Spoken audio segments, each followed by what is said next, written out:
It's October 1987, and a couple of Gold Coast nursery and landscape suppliers are relaxing at the end of one of the most exciting three-week four-wheel drive adventures of their lives when they went this way to Cape York. It's a good drive. On either side we see lush North Queensland rainforest and occasionally some beautiful scenes of the coast and the Barrier Reef. They cross one or two creeks, but all in all it's a Sunday drive. Now we get serious.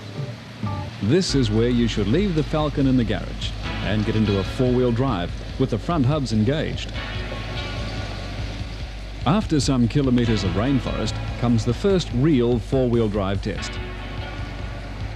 It's a long and very steep hill, over 1 kilometre from the bottom to the top.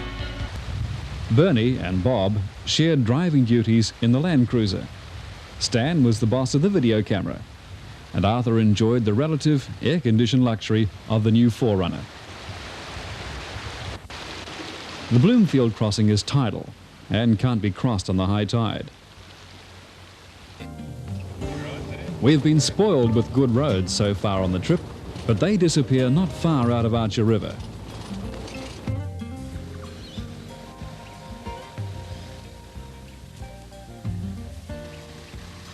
The Wenlock River provides the first real river crossing. This one can be difficult at times, but we took it easy.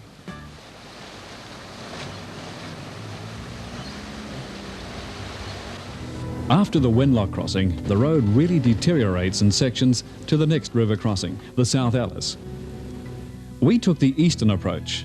Now, going down is as easy as can be, but the fun starts on the other side.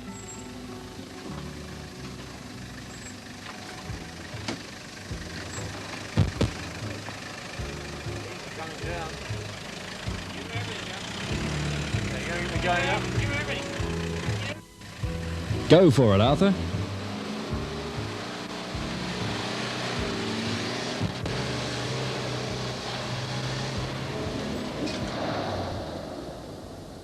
Getting the Land Cruiser and trailer up was easy. The 4Runner towed it.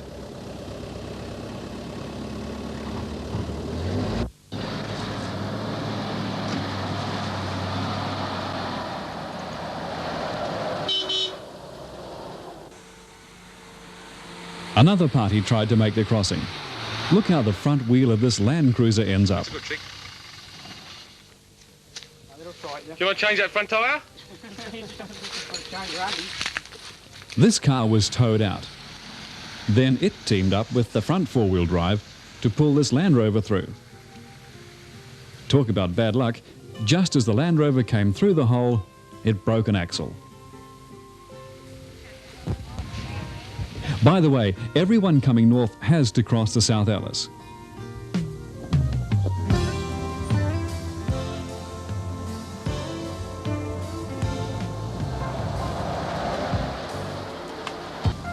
Bernie takes the right path here.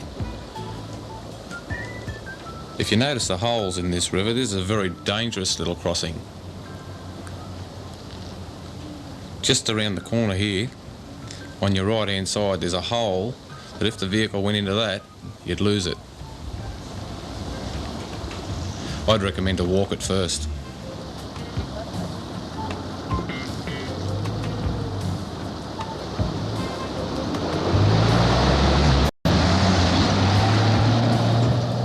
Through and onto a good camping site. Gunshot was a very difficult crossing. It required at least 2 vehicles. Stan took this film near Gunshot last time.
After 3 hours, we arrive at the coast. Another good place to stop and admire the view of the island and reef areas.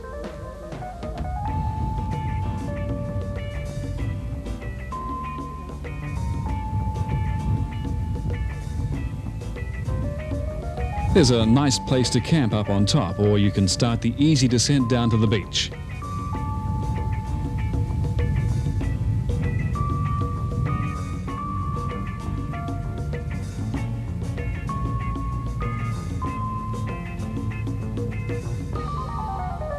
Arthur has learnt his lesson. Before he actually crossed onto the beach, he let some air out of his tyres for the soft sand on the other side of the creek. Almost as soon as you get on the beach, you see the wreck of an old Cessna airplane. It was supposed to have been crashed and abandoned by drug smugglers. In most cases, there are areas where you have to go into the tide, and beware, from low to high tide is under 6 hours. The Logan Jack is chocker with fish, also sharks and crocs, and frankly, it's not an area to venture into.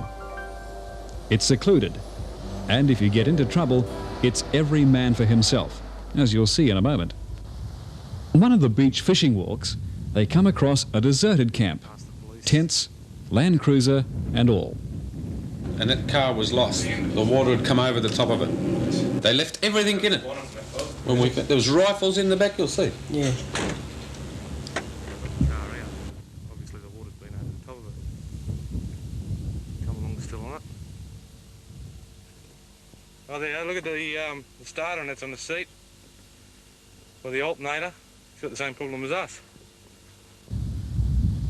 Then the boys discovered another abandoned Land Cruiser out to sea, so it's out in the tinny to investigate. The car is about 200 metres out from the shore. 3 vehicles attempted to drive from Usher Point to Captain Billy's Landing, and they had to go around through Orford Bay. But when you go past Orford Bay, you sort of leave the shore at least 5 miles or 5 kilometres away from you. So what they decided to do was come back and hug the shore. And the first vehicle, which was the Toyota, hit the soft mud, and they were on CB contact, and he warned the vehicle behind him immediately to stop, that he was down, and he was down good. And then what happened is apparently they had a winch on another vehicle there. It was an F100. They tried to tow it out with the winch, which was a fairly long pull, and they ended up snapping the cable on it, and the F100 started to get into danger. So they decided to take the 2 other vehicles onto the beach and dig this one out, and as they were doing that, the tide just came in and beat them. There he goes. He's off.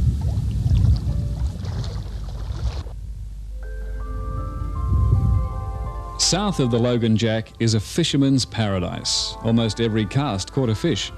These creeks are unfished. You can just drop a line in and you're guaranteed, no matter what you throw in there, you're guaranteed to get a fish, any size you want. You know, the fish that are in there are all mangrove jack, barramundi, queen fish, all pretty good tucker, you know. Trevally. The next day will be the last south of the Logan Jack.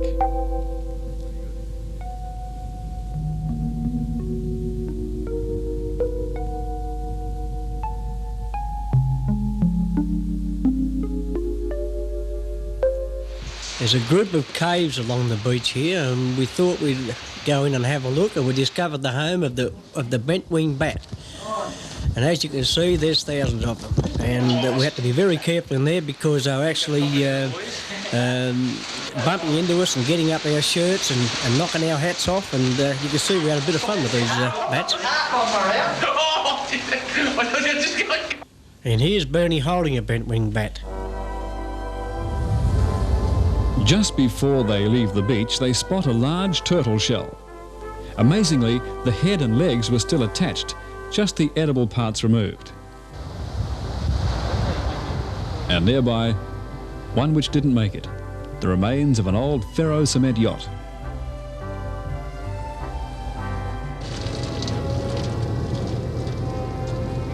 This is it. Almost. This is where the four-wheel driver becomes a pedestrian for the short trek to the tip. There's a kiosk and cooking area here if you want to relax first. The path winds through a rainforest, past a clearing and over a rocky headland.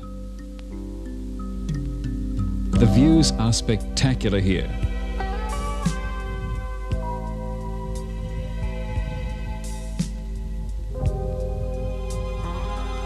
There's York and Albany Island. See the tidal rip?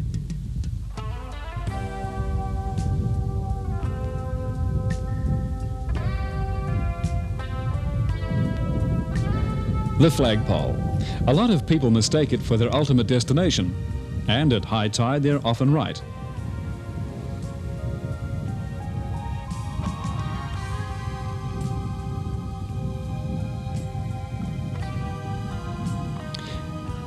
However, the tide is lower, so Arthur decides to stand on the very tip. But there's always someone to go one better. We finally lure Stan out from behind the camera and record him for posterity. This is as far as you can go on mainland Australia, and it's certainly worth everything an off-roader has to go through to get here.